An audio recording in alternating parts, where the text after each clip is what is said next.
për të miratuar një listë të marrëveshjeve ndërkombëtare, e sot po e riprocedojmë në kuvend edhe projekt ligjin e buxhetit 782 milion euro dhe 3 marrëveshje me bankën botërore që kapin vlerën më shumë se 120 milion euro. Marrëveshjet ndërkombëtare që kanë mbetur peng i ngërçit politik që më shumë se një vit janë proceduar sot nga qeveria e re drejt kuvendit të Kosovës për ratifikim.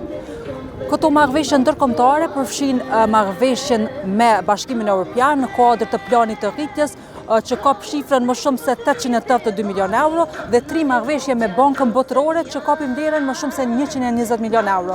E njërës prej tyre i ska do na fatit ditën e nesërme. Kryeministri Albin Kurti paralajmëroi se seanca e kuvendit të Kosovës për të ratifikuar këto marrëveshje mund të bëhet sot. Mësimet që kemi nxjerrë përgjatë mandatit të kaluar dhe përvojën që kemi fituar së bashku me ekspertizën dhe dijet tuaja profesionale, më bëjnë besoj se ky kabinet i ka të gjitha parakushtet që të jetë kabineti qeveritar më i suksesshëm në historinë e re të Republikës sonë, që shumë shpejt i mbush 18 vjet. Jemi mbledhur qysh në ditën e parë të punës për të miratuar një listë të marrëveshjeve ndërkombëtare që po presim për një kohë të gjatë miratimin në kuvend. Në nëntor të vitit kaluar, Kuvendi i Republikës u shpërnda pa u votuar plani i rritjes Bashkimit Evropian në vlerë prej 882.6 milion euro dhe 3 marrëveshje me Bankën Botërore në vlerë mbi 120 milion euro, duke rrezikuar përfitimet nga ato.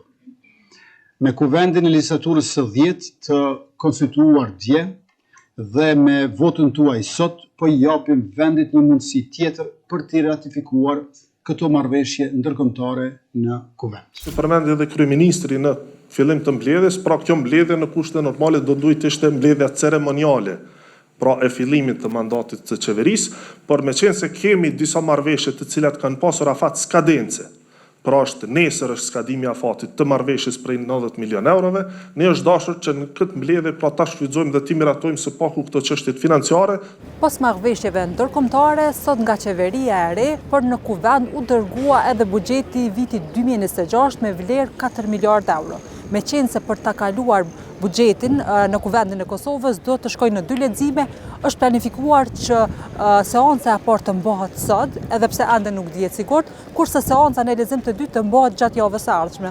Po ashtu gjatë kësaj mbledhje të qeverisë, që në fakt do duhet të ishte solemne, me qenë se është mbledhja e parë, u dërguan disa nga çështjet urgjente që duhet të procedoheshin në kuvend. Në mesin e tyre u kërkua apo u miratua edhe zgjatja buxhetore për muajin mars.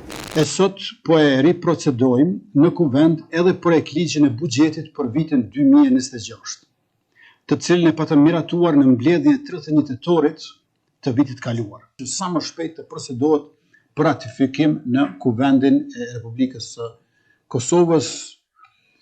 Mundësisht e urojmë qysh sot.